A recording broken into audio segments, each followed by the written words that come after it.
Hello, viewers. You are listening to the Unmasked Agenda here on Rainier Avenue Radio. Yes, I am coming from the virtual dungeon again, but I am really happy that I could catch time to speak to a former colleague, a friend, and a great scholar, Zane Gustafson. Forgive me if I kind of butchered that a You little got it bit. right. Yeah. Oh, perfect. Excellent. And on this episode of the Unmasked Agenda, we are going to talk about our very democracy. And this has been something we've talked about at length with King County candidates, former congressional candidates, activists. I've bloviated about it loads of times, but we're going to zero in on some very specific remedies on how to maybe take our democracy off of life support this episode. Zane, thank you for joining us. Thank you for having me, Cliff. It's great to be Yeah, here.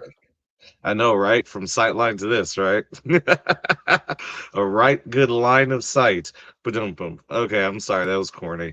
But let's just get right into it. So the recent Supreme Court decision, Louisiana versus Calais, troubled everyone. A lot of people criticized it. Civil rights activists criticized it across the country for it almost overnight empowering states to eliminate so-called minority majority voting districts.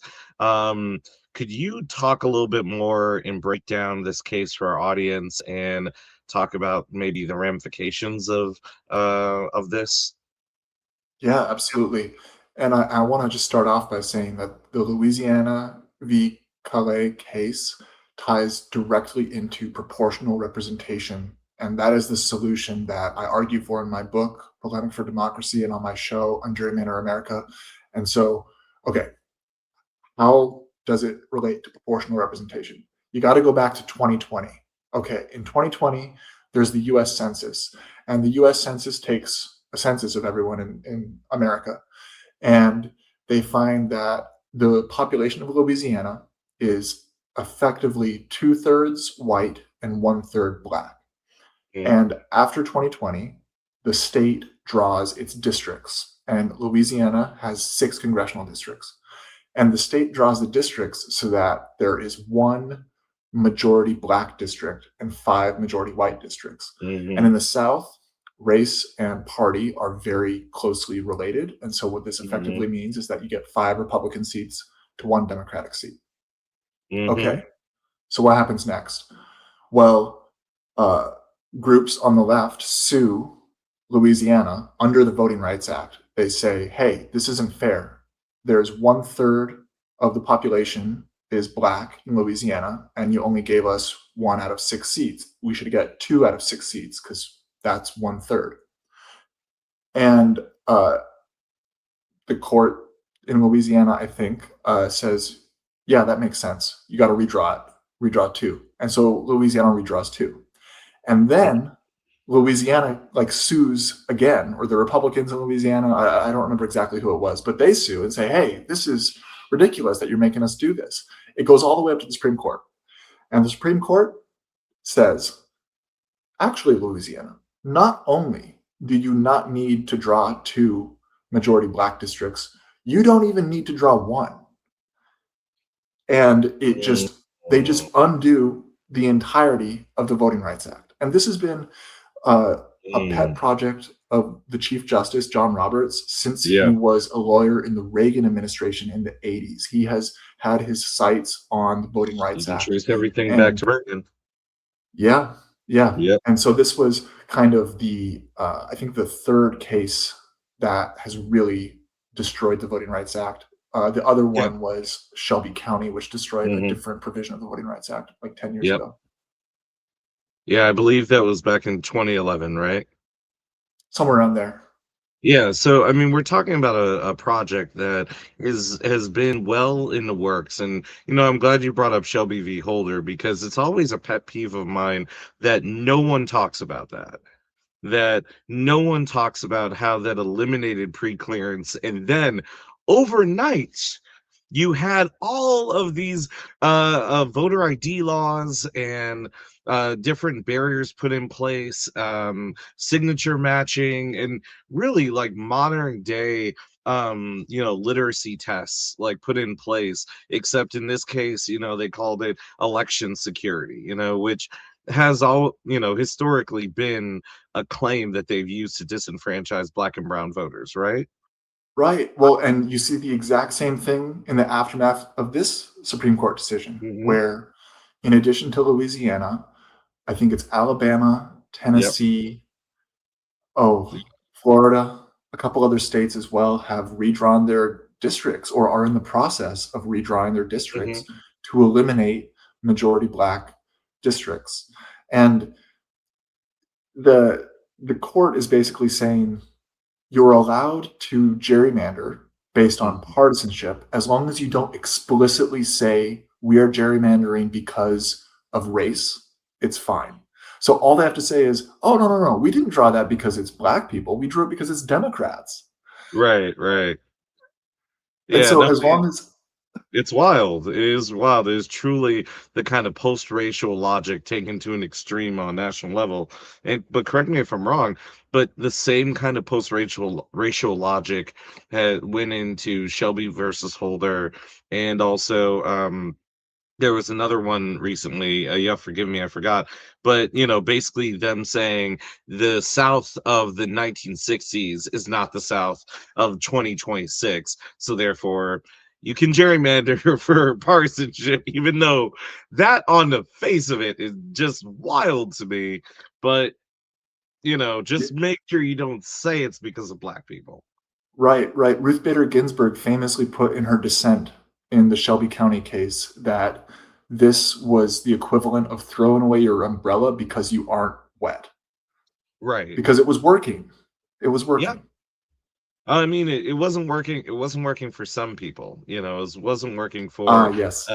right, for a lot of Republicans. It seems that just don't like black people voting, and like this is it's extraordinary maybe to some of our listeners, but just um to put in perspective, one of the things that we've talked about in this state is potentially gerrymandering, and also other like blue states is gerrymandering our own maps in order to create more democratic districts or democratic leaning districts as a way of balancing out the Republican districts. But some might say that it's only perpetuating what is really toxic politics.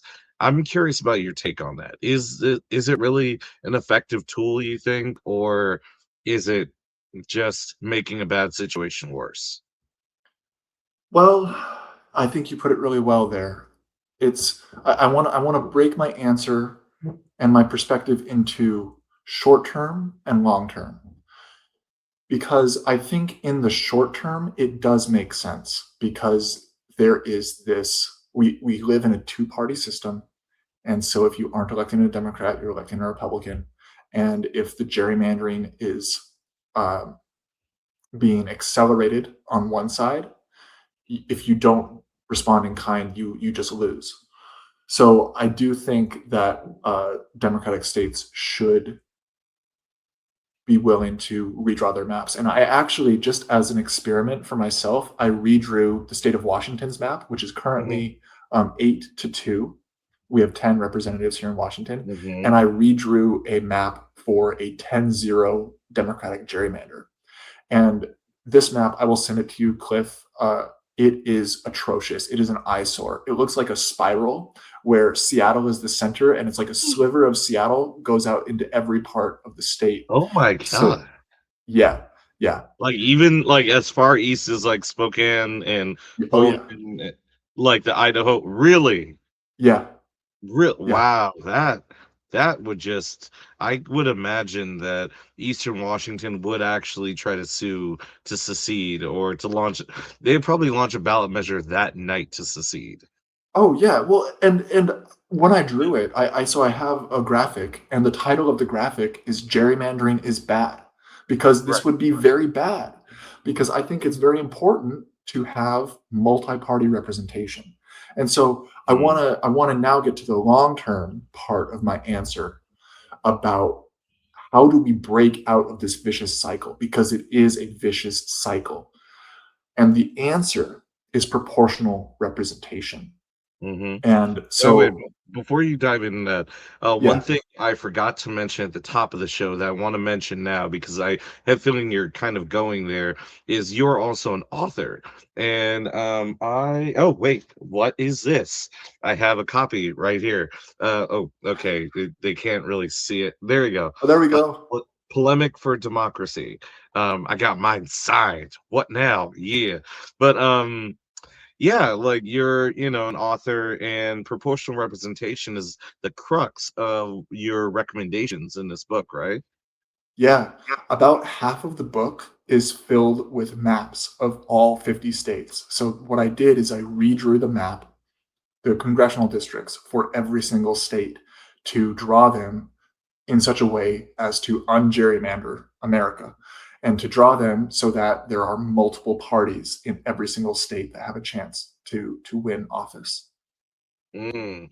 So in that case, um let's talk a little bit about how proportional representation work, because we have experimented with ranked choice voting here in Seattle. But I think since it's very recent, particularly in, what was it, the last local election, am I correct? Or which election did we do ranked choice voting? I forget. It's pretty recent, or maybe we're implementing it in this next year. It's like very new here. Yeah. Well, anyway, I mean, it's new for us, but just Right. put this in perspective for our listeners that, our friends across the Atlantic have been using ranked choice voting, proportional representation, both like on a national level, like what was it? I In Germany. believe is yeah, Germany, absolutely, and also with the European Commission, they use form proportional representation for that. And or sorry, European Parliament, not Commission. Um, yeah. So if my old European politics teacher is watching, please don't rake me over the coals for that on LinkedIn. That being said, yeah. Well, why don't you explain a little bit how it would work, especially for congressional seats? Yeah, so in ranked choice voting, I think many listeners are probably familiar with how ranked choice voting works, but ranked choice voting, you rank your top candidate, and if there's multiple candidates, if no one gets 50% of the vote in the first round, you eliminate the lowest vote getter, and their votes, the people who voted for that person, their second choice votes are reallocated to the other candidates until someone reaches the 50% electoral threshold, in the words of the academics. Okay. So, normal ranked choice voting, single member district, electoral threshold is 50%. Okay. In proportional ranked choice voting, we're adding another layer to it. And so all we're doing is we're adding multiple seats to the same district. So in the same district, now it's the top two or top three or top four vote getters will win. And what this does is it lowers the electoral threshold. So in a four-member district, the electoral threshold is just 20% of the vote.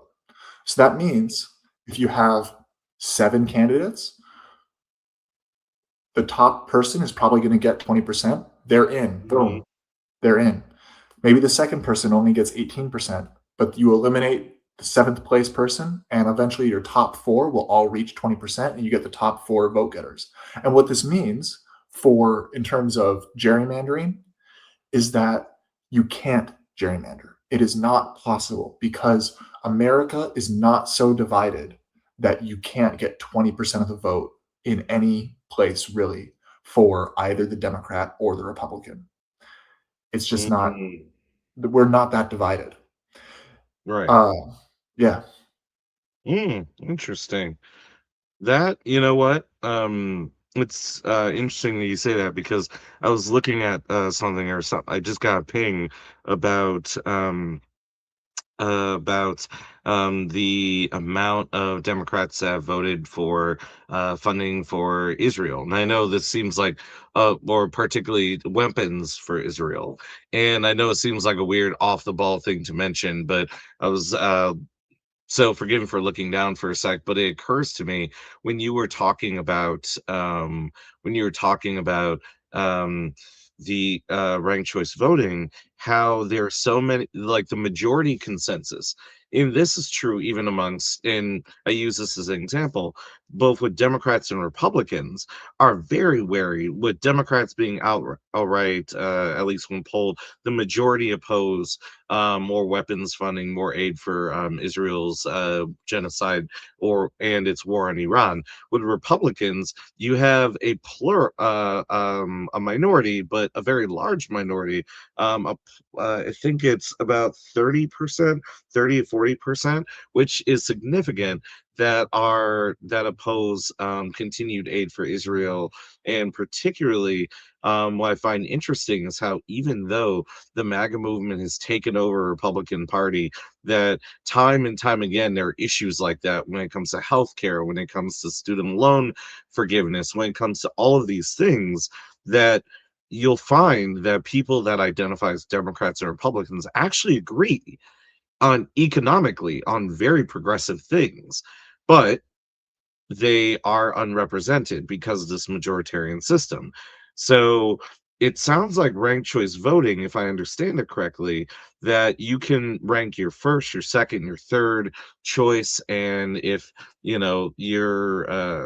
let's say your first choice doesn't pan out, then it goes to your second choice, and in many cases that could be like a socialist party, or that could be like a A libertarian party. yeah, exactly, a libertarian party, or it could be a green party if you have an environmental bent, or some kind of worker focused party, something like that. So that's very interesting, and I wonder you know when you in the book you talk a lot about the movement that we need in order to um bring that forth, but I hate to be a bearer of bad news, but what like politicians would vote to take away their own power? Because I mean, right now, like if you are an elected and you're within good graces of the leadership of whichever party you're a part of, you're that things are good. You're going to get instant support. You're going to get that advantage in the primary because you are the favored candidate. The party doesn't want to lose a seat. So, how do you think a movement would be able to get this over the hill? Yeah. Exactly. Yeah, you hit it right on the head there. It is so hard to get people to vote against something that is in their interest to maintain. Like the people who control the status quo are the most incentivized to maintain the status quo, and they are the least incentivized to vote to change it, right? And so how do you build this movement? I mean, it starts with conversations like this, and I think that you really do see people are fed up. People are so mad. And I think the Epstein files are actually a really important issue because, Oh yeah. you know, that was a thing that the conservatives were really railing on in Right. 2024. And at the time I was like, yeah, sure, whatever, like release the Right. files, sure. I don't really care, but like sure. Right. And then and then but they released half of them. They didn't even release all of them, but they released Yep. half of them. And the stuff in there, I'm like, "Oh my god." At this point, basically pitch any conspiracy at me and I'll listen. Like, Oh yeah. you know? Oh yeah. I mean, yeah, exactly. Like you are listening to conservatives like, oh, pedophile cannibals are Pedophiles run the taking world. over the country. It's like, oh, they are, but they're Republicans. The call is coming from inside the house. What Right. is going on? Right. Why? Like, yeah. Yeah. Well, and so I think it really takes we have to build a movement across not only working people. I mean, working people, yes. I think that is like the movement really.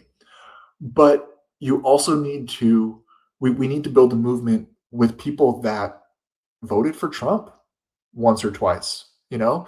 And, I think we have to, like, I try to, when I think about this, when I talk about it, I try to separate the people who voted away from the politicians themselves. Um, because I think a lot of people got duped. And, we Mhm. were telling them before the election, hey, you're getting duped, but they didn't Right. believe us. And now that they are. And I think the Epstein files are kind of an example of how people are starting to believe that.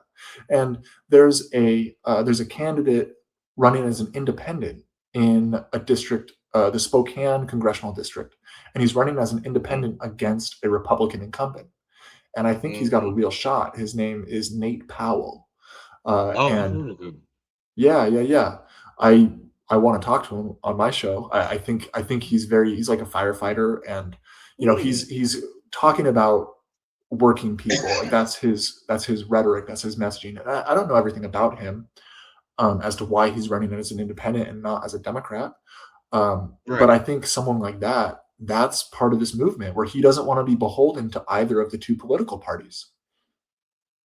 Absolutely, absolutely. I mean, I do reserve the right though, like when we're all shaking hands and kumbayaing to do that thing, that thing Mos Def did on Chappelle's show back in the day during their racial draft sketch where they shook hands and then he immediately washed it off, washed it out, like wiped it on his suit. I do reserve the right to do that in full view, where shake hands and then okay.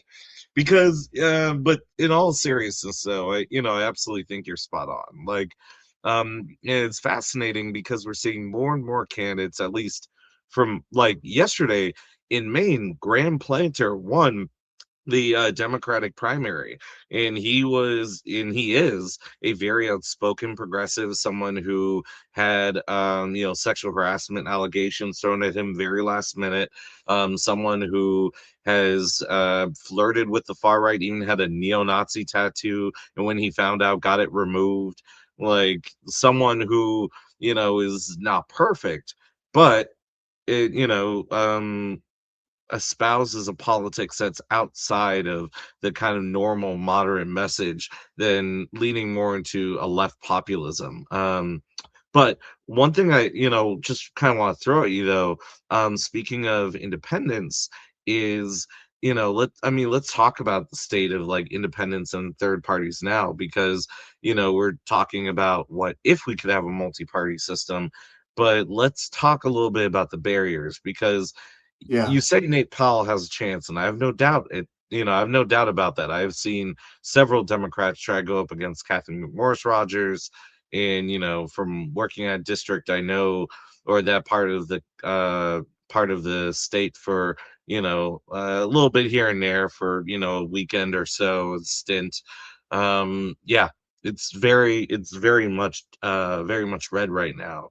So why do you think third parties have so much of a problem now, even though there's a hunger, even just even within the current Yeah. framework, even though there's like a hunger for something different?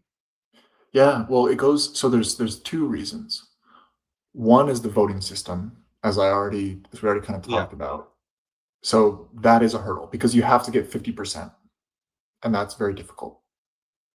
But the other is that there is no mythical singular third party that Hmm. attracts everyone, because there are different flavors of independence, as many as you can get at Baskin and Robbins. Hmm. And people have different priorities and they have different reasons for not liking either of the two parties.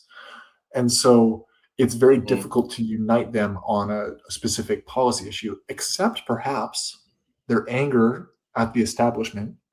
And Hmm. as like I'm kind of making the case in my book and in my work, is on a voting system that allows them to get elected. Like Yeah. if I'm a third party, if I'm a libertarian party or a DSA or a green, Right. the first thing I want to do is I want to win power. And Right. how can I win power in this voting system? Well, I can't, or I haven't demonstrated that. So I think a top policy that I should back is changing the voting system so I can win power. And then, Hmm. once you have that power, then you got to deliver for your constituents on policy XYZ. but you got to get in there. Oh yeah, absolutely. So actually, speaking of that, I rarely enjoy doing devil's advocate arguments, but one Oh, thing please. that all right. Well, one thing that occurs to me, and we only have a couple minutes, so just a very soft one, is in Seattle. We are we pride ourselves on being super progressive, as you know. In Washington State, we pride ourselves, or at least like those of us from the west side of the state, and even in cities like Spokane, on being a blue state, on being known as a blue state, especially now under Trump, at least for a number of 70% of the voters, right? um and I could see some people within the Democratic Party being concerned about ranked choice voting outside of incumbents, because they think, well, if we have ranked choice voting, is it possible that we might get a Shama Sawant that is super toxic, or would we get a libertarian that what might allow corporations to run amok and disrupt our like little blue bubble that we come to love, even though it is very corporate and already in many ways influenced by both socialists and libertarians. What would you say to someone that's worried about that? I think we have to get over it. Maybe that's not a very polite way of saying that, but the two-party system does not work. It doesn't work. And at the national level, it's causing just this zero-sum game, where this vicious cycle of we're just heading toward violence. That's like, it's already started in some ways. Like what happened in Minnesota, that was Yeah, state violence against the left, against a democratic state, against a yeah, democratic city, right? And in the short term, yeah, I suppose it's best to elect Democrats. But again, we have to think bigger, because if we don't address the two-party system, this is going to happen again. awesome. Well, and you are just in time. So if you are just tuning in, you are listening to the Unmasked Agenda here on Rainier Avenue Radio. I am happy to be here with author of Polemic for Democracy, Zane Gustafson. I am going to get that right by the end of this. Trust me. But Zane, thank you for joining us, and we'll be right back after some of these messages. Stay righteous. Come back and join us. You are listening to RainierAvenueRadio.world. Don't forget to log on www.RainierAvenueRadio.world. World Soccer is officially here. And with that, more traffic. Luckily, King County Metro has a plan. We've added more buses, more drivers, and more trips to keep everyone moving. Whether you're a local or a tourist, heading to work or a match, Metro is the way to go. Plan your ride at kingcounty.gov/metro/SEA26. Welcome to the Fitness Corner. I'm your host, Mark Bryant, and you're going to get a whole total body workout on my show, starting off with a warm-up, aerobics, strength training, cool down, and stretching every Friday from 11:30 to 12 right here on Rainier Avenue Radio. This is Big Poppy, host of Jazz from the Cabinets. Join me for a weekly eclectic journey through the past 100 years of jazz. Dixieland, big band, bebop, West Coast cool, hard bop, avant-garde, fusion, world jazz, and contemporary.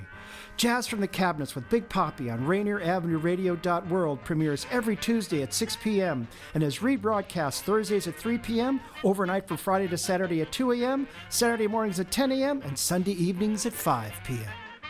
The Washington Home Ownership Resource Center and the Black Home Initiative invite you to begin your home ownership journey and start building your legacy today. You're already on the path to owning a home? Well, you're invited to join Rainier Avenue Radio live this December to share your story and inspire others who may not believe homeownership is possible for them. Your experience could be the motivation someone else needs to take the first step. Now, whether you want to learn more about becoming a homeowner or share how you made homeownership a reality, we'd love to hear from you. Contact us at the WHRC hotline, 1-877-894-4663. That's 1-877-894-4663. Free interpretation services are available in 220 languages to get personalized guidance. Or visit homeownership-wa.org/BHI.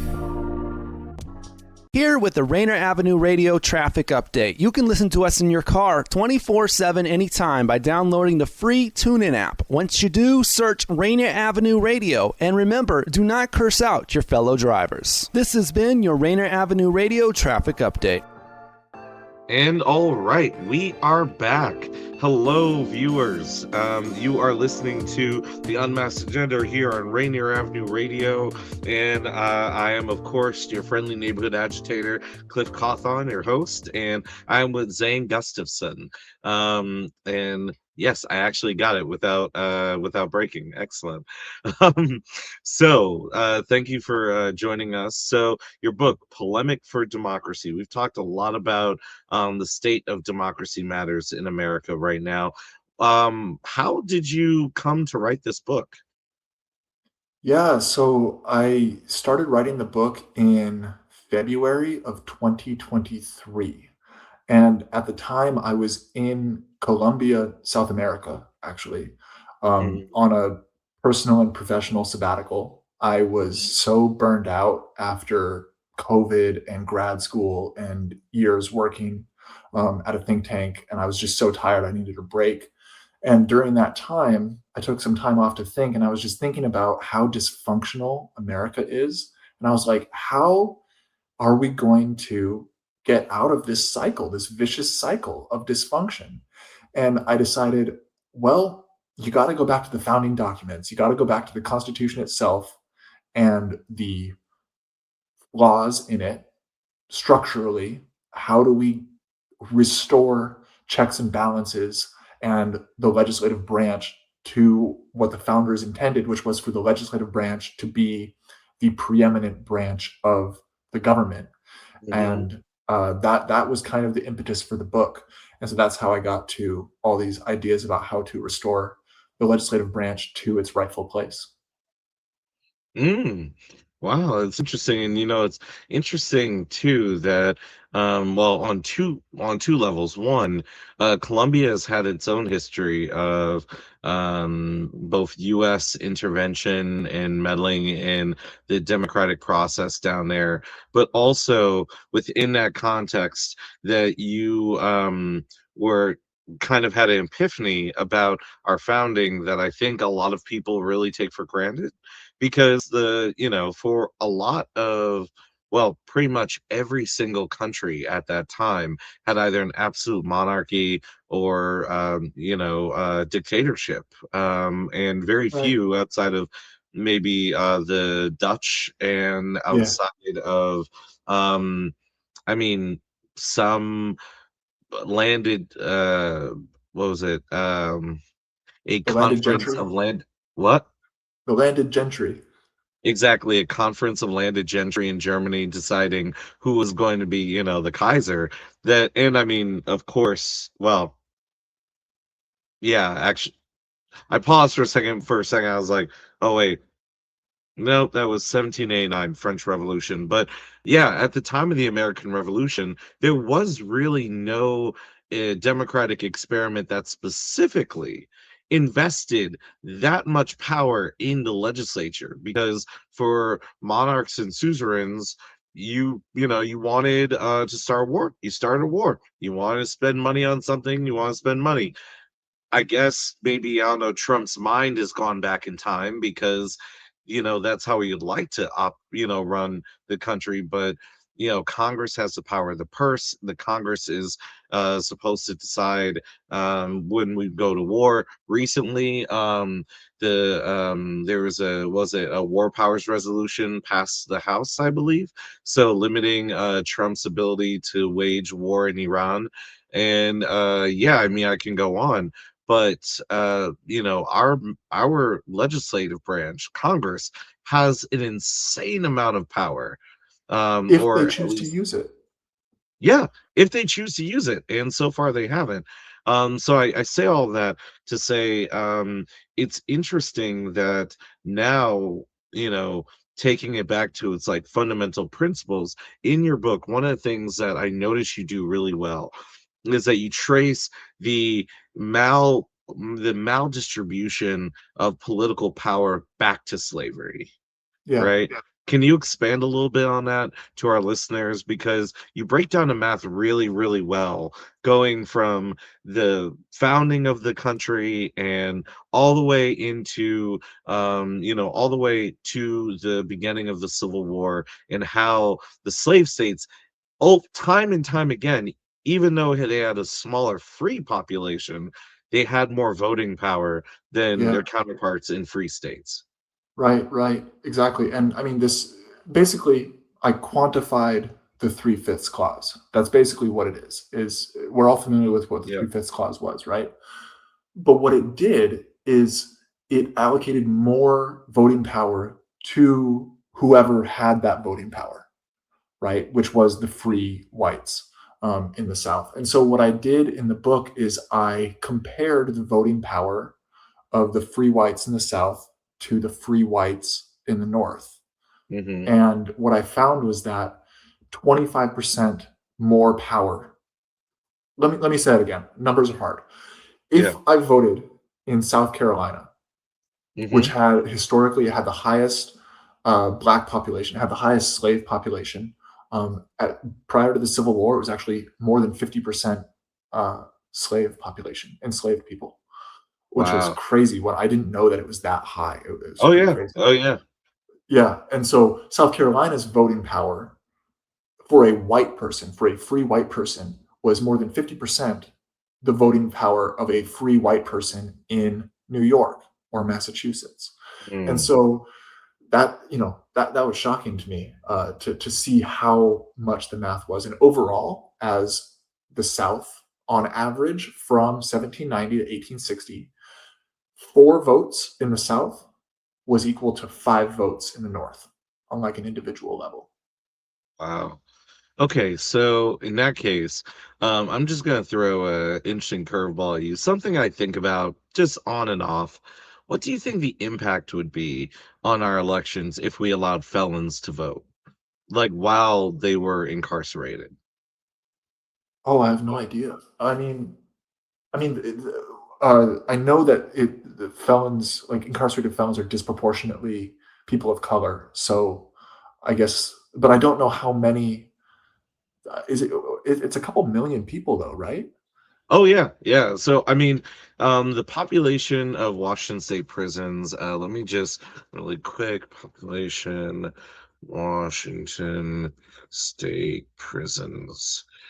Let's see. So it's about, yeah. So it's about 13,000 to 14,000 in this state.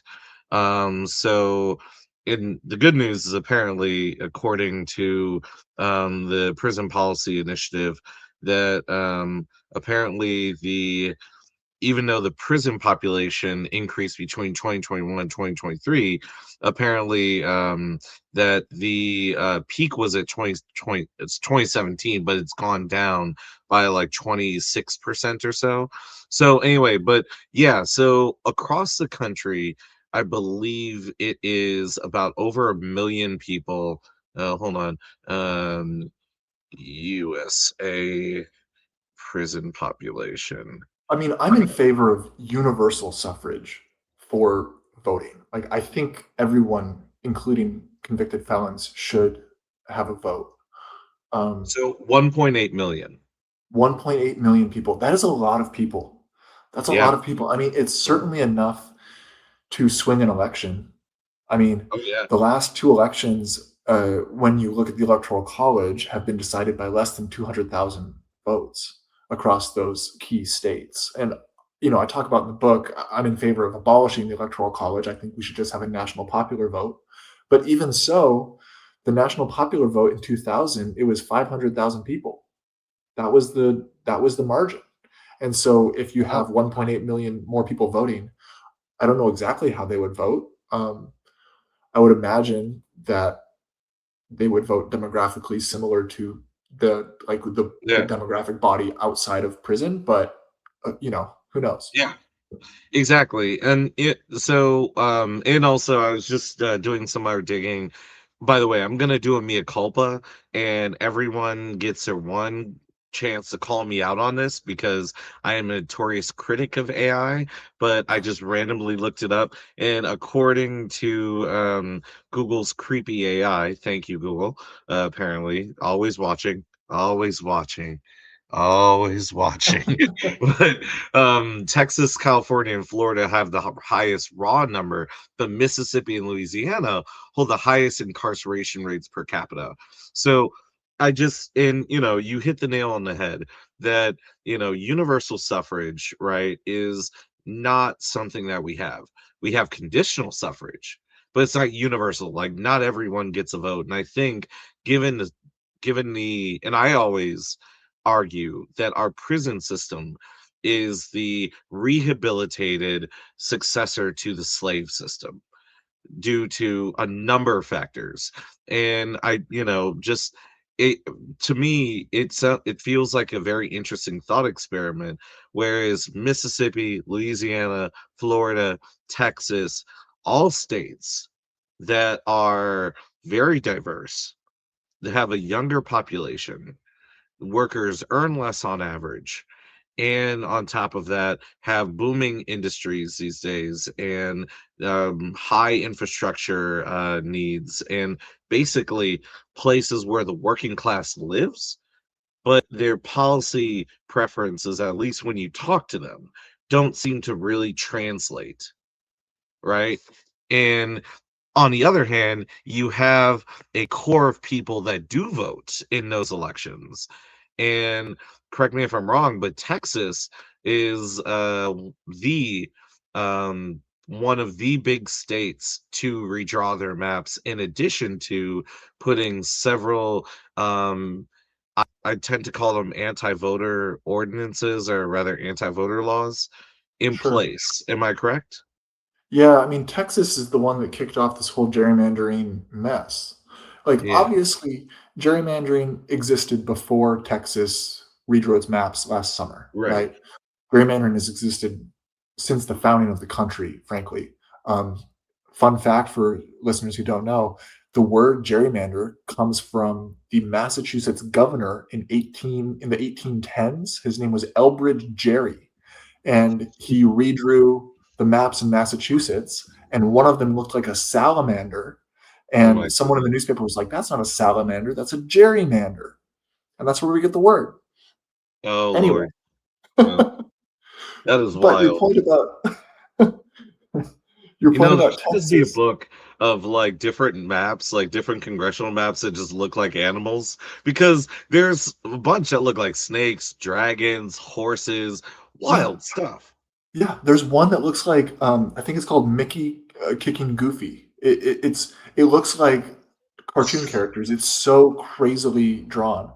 Anyway, Oh my gosh. but getting back to Texas, Yeah. yes, Texas is who kicked off this round of gerrymandering because remember, normally we redistrict at the beginning of the decade with the US Census. And when we started this conversation talking about Louisiana v. Calais, that was a 2020-2021 redistricting effort, right? Hmm.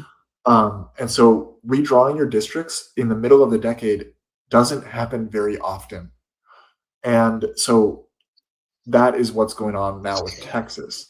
And again, I want to draw it back to the solution here is proportional representation, because the thing with proportional representation with these multi-member districts, like I talked about before, they are impossible to gerrymander. You cannot do it because if you only need 20% of the vote to win a single seat, you're gonna get that. There's 20% of the population anywhere in America is Democrats, at least 20% of the Yeah. population.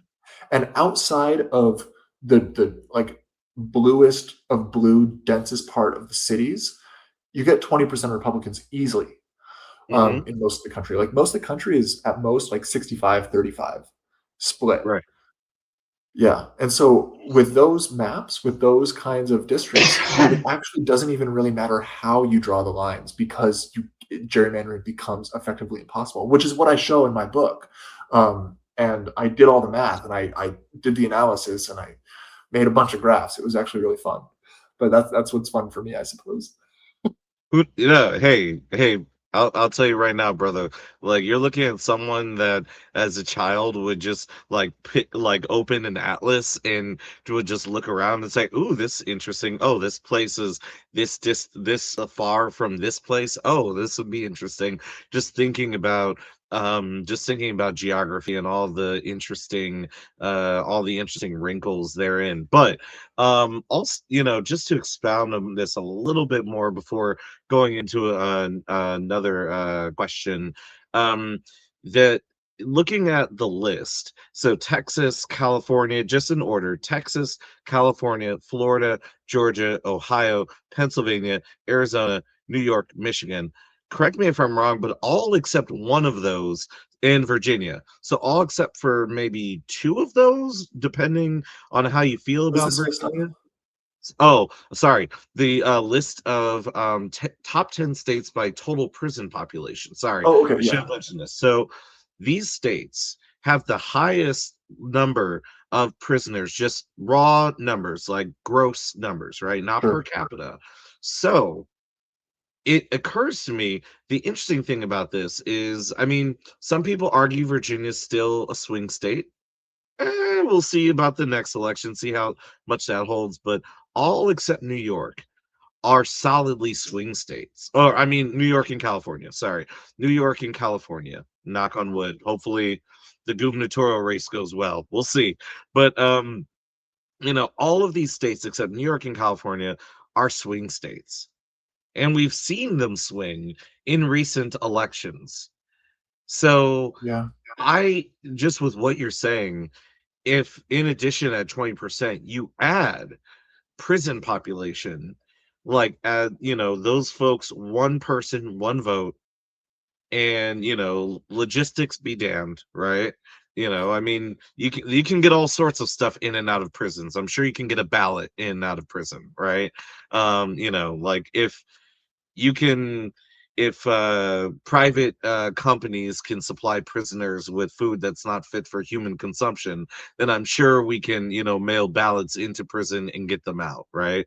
That being said, that I feel like with everything you said, that it would be an interesting swing where maybe we might even see in even the reddest parts of states that 20% maybe jumping to 25 or 30, and then the priorities of elected officials change, not yeah, just when it comes to criminal justice issues, but when it comes to other issues as well that impact poor and working people.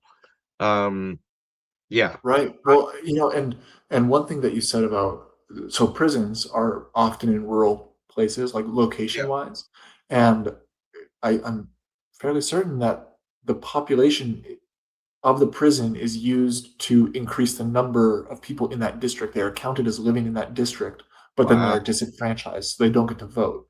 So that is kind of what we were talking about with the quantification of the 3/5 clause, where Right. you have people counting for representation, but they do not get to vote, which increases the voting power of everyone who does get to vote in those districts. And if those prisons are primarily located in rural areas that currently vote Republican, like that is giving more advantage to the Republican Party.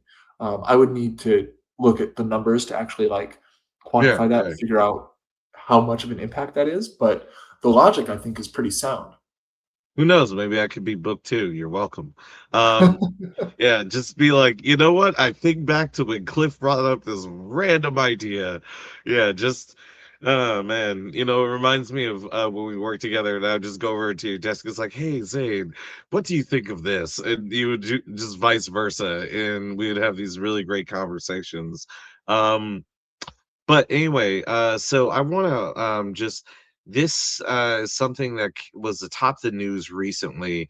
The Postal Service said that, correct me if I'm wrong, they said that they will not deliver mail pursuant to a directive from the administration, not deliver mail during elections to states that did not turn over their voting rolls ahead of this next congressional election. And I found that really disturbing. And I was curious about your thoughts on that. Yeah, I haven't seen that particular news item. There are so many news items that it's hard to keep up. I believe it though.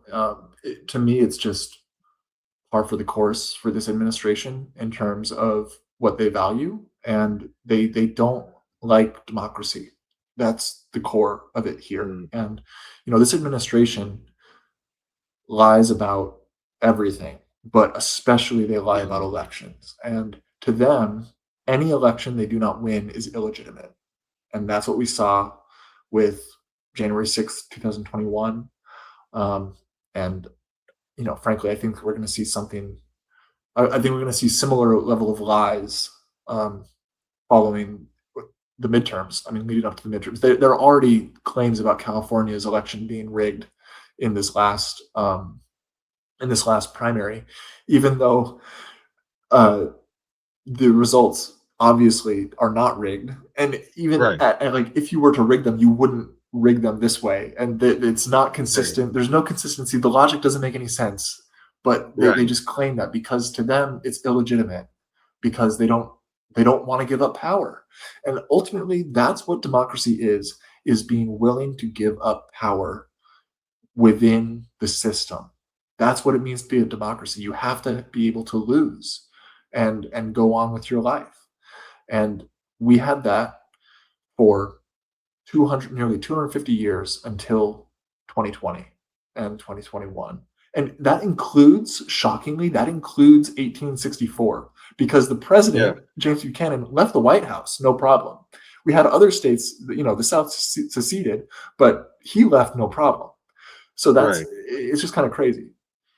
Oh yeah, absolutely. And it's kind of crazy to think how, even in the craziest situations that our elections have been legitimate, they have been quote unquote secure. And I alluded this to Pat in the past, but one of the moments I think about I want to say this was the hold on, Williamsburg, uh it might have been Virginia. Yeah,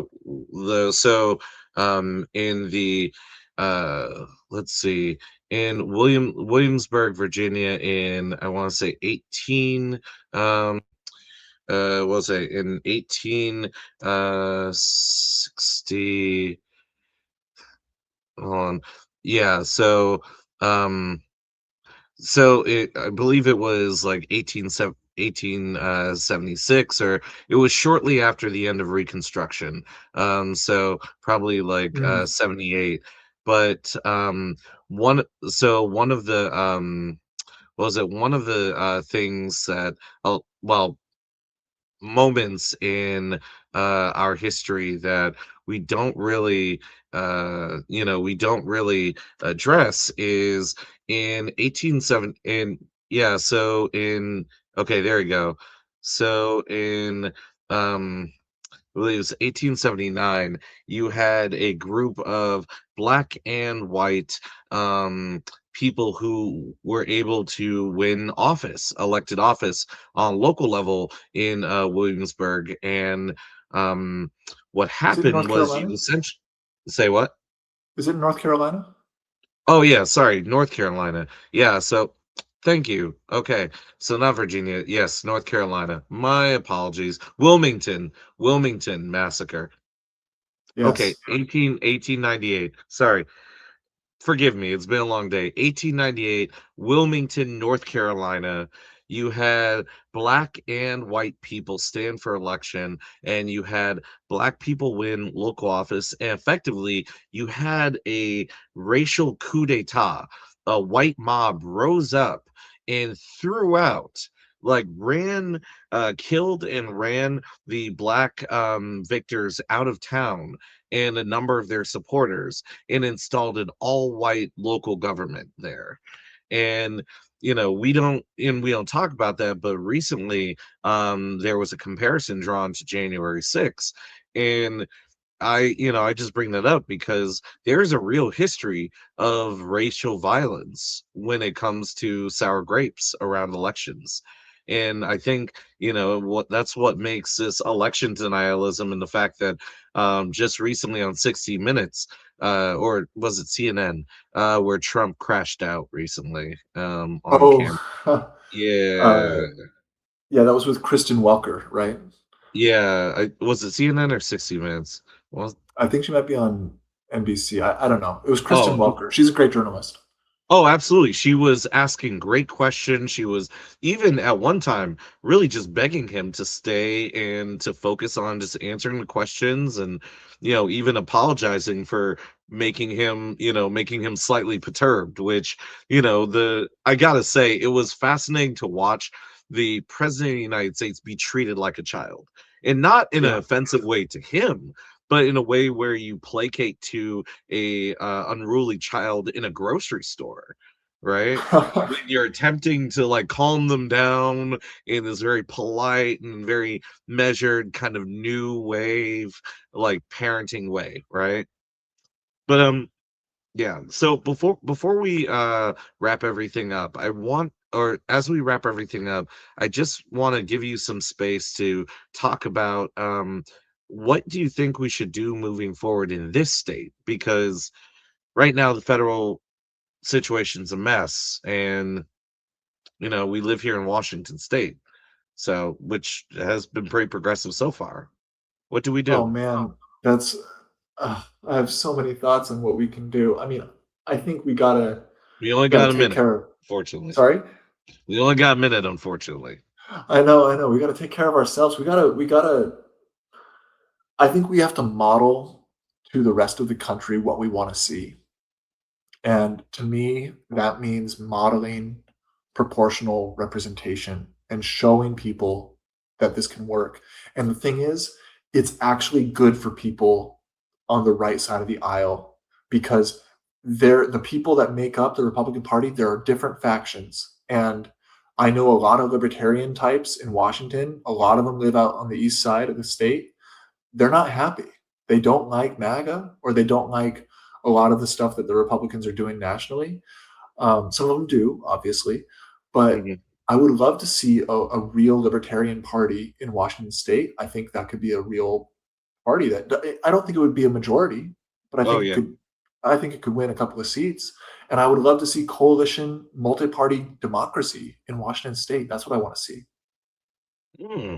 Multi-party democracy, lifting all voices and hearing them sing equally. What a thought. Anyway, with that, this has been another episode of The Unmasked Agenda. Our next episode is going to be our season finale, so tune in. Zane Gustafson, thank you for joining us. Pick up his book, Polemic for Democracy. Where can people pick it up, Zane? Oh, they can pick it up on Amazon. I know, Evil Empire, but also follow my show, Ungerrymander America, on YouTube. Yes, absolutely. After you watch the show, look for Ungerrymander America on YouTube. And with that, stay righteous, stay awesome, stay courageous, and stay moving forward. Peace, y'all.